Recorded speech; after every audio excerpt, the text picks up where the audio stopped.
میں یہ چاہوں گی زرمینہ کہ شیطان کا جو مکر و فریب ہے اس حوالے سے آپ بتائیے کہ شیطان کا مکر و فریب دراصل ہے کیا؟ بہت شکریہ زینب۔ بسم اللہ الرحمن الرحیم۔ مکر و فریب آج کے دور کا ایک اہم ترین اصلاحی موضوع ہے جس کا سلیکشن کیا گیا، کیونکہ زینب دور پرفتن کے اندر آج کے اس دور کے اندر اس موضوع کے حوالے سے گفتگو کرنا بہت ضروری ہے تاکہ ہم سب شیطان کے شر سے بچ سکیں۔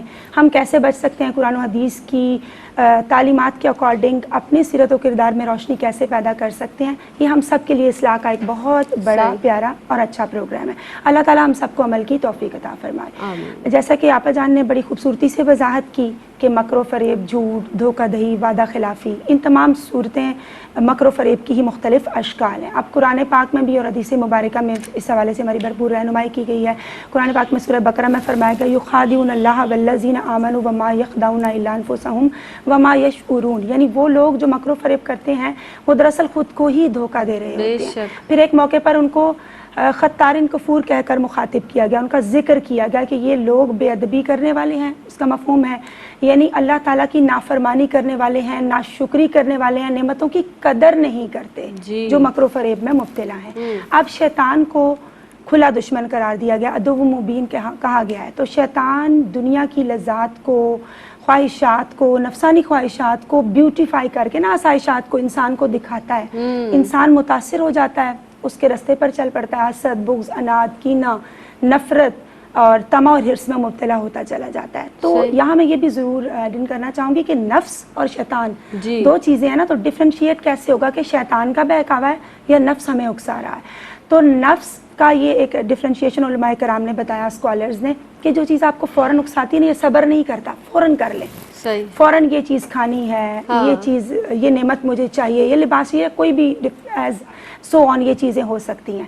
لیکن جو شیطان ہے وہ تھوڑا گھات لگا کر بیٹھتا ہے، پھر اس کے بعد جا کر اٹیک کرتا ہے اور انسان کو بہکاتا ہے۔ زینب دیکھیں، جب سٹوڈنٹس علم دین حاصل کرنے لگتے ہیں، شروع میں شیطان کچھ بھی نہیں کرتا، وہ علم دین حاصل کرتے چلے جاتے ہیں، اور بعد میں ایک مقام ایسا آتا ہے کہ شیطان جب گھات لگا کے بیٹھا ہوتا ہے، موقع کی انتظار میں ہوتا ہے، پھر وہ ان کے ذہن میں، دل میں اس طرح سے وسوسے ڈالتا ہے کہ وہ نیکی سے باز آ جاتے ہیں، دور چلے جاتے ہیں، گناہوں کی رغبت اختیار کرتے ہیں۔ اور معاشرے میں ایسی بہت ساری مثالیں ہیں کہ وہ علم دین کی جو تعلیمات ہیں اس کو فراموش کر دیتے ہیں شیطان کے بہکانے کی وجہ سے۔ تو یہ اس کا ڈفرنس ہے، کیونکہ شیطان کا مقصد کیا ہے، اس کی انٹینشن یہ ہوتی ہے کہ انسان کے ایمان کو کسی طرح سے ختم کر دے، اللہ سے دور کر دے، اللہ سے دور کر دے، اللہ کی منزل سے دور کر دے، اللہ کے قرب سے انسان کو ہٹا دے، اور وہ اسی گھات میں لگا رہتا ہے، اسی اسٹرگل میں لگا رہتا ہے۔ اور وہ لوگ جو علم دین حاصل نہیں کرتے یا اس پر حاصل کرتے ہیں تو عمل نہیں کرتے، وہ اس کے بہکاوے میں آ جاتے ہیں اور پھر ان کو ذلت و رسوائی کا سامنا کرنا پڑتا ہے۔ جیسے رسول اللہ صلی اللہ علیہ وسلم کی حدیث مبارکہ کا مفہوم بھی ہے کہ دور پرفتن کے اندر جیسے ایک ایسا دور بھی آئے گا کہ جب صبح ایمان ہوگا انسان کے پاس اور شام کو نہیں ہوگا، شام کو ہوگا تو صبح ایمان کی کوئی خبر ہی نہیں ہوگی۔ تو شیطان اس طرح سے وسوسے ڈالتا ہے۔ امام غزالی رحمۃ اللہ علیہ نے بڑی خوبصورتی کے ساتھ وضاحت کی ہے کہ وہ چاہے گا کہ انسان کفر میں ہے تو ایمان کی جانب نہ آئے، وہ بدی میں مبتلا ہے تو نیکی کی جانب نہ آئے، وہ خیر کے راستے پہ چلتا ہے تو شیطان اس طرح سے اس کے ذہن میں وسوسہ ڈالتا ہے کہ وہ اس راستے سے ہٹ جاتا ہے۔ وہ نماز میں سجدے کی حالت میں ہوتا ہے تو ذہن میں خیالات پیدا کرتا ہے، تمہیں یہ بھی کرنا ہے، تمہیں یہ بھی کام کرنا ہے۔ تو انسان جب اپنی جبین نیاز کو اللہ کے حضور ٹکا کے سکون ہی حاصل نہیں کر رہا، شیطان اس کا کتنا کھلا دشمن ہے۔ اسی طرح سے شیطان اس کے ذہن میں مختلف وسوسے ڈالتا ہے اور وہ نیکی کے کاموں سے رکتا چلا جاتا ہے، اس کو ریاکاری میں، حسد میں، بغض میں، کینہ میں مبتلا کرتا چلا جاتا ہے۔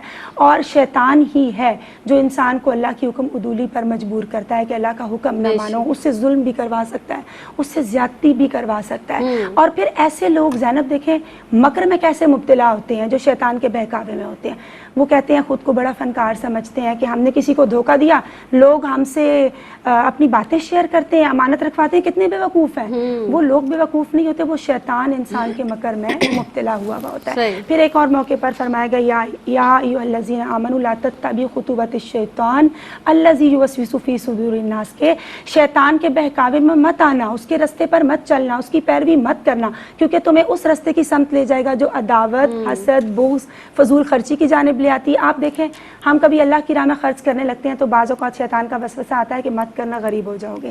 پھر عبادات کو بیوٹیفائی کر کے پیش کرتا ہے تو انسان میں تکبر آ جاتا ہے، ریاکاری آ جاتی ہے۔ تو اللہ تعالیٰ ہمیں شیطان کے شر سے محفوظ فرمائے۔ آمین الہی آمین۔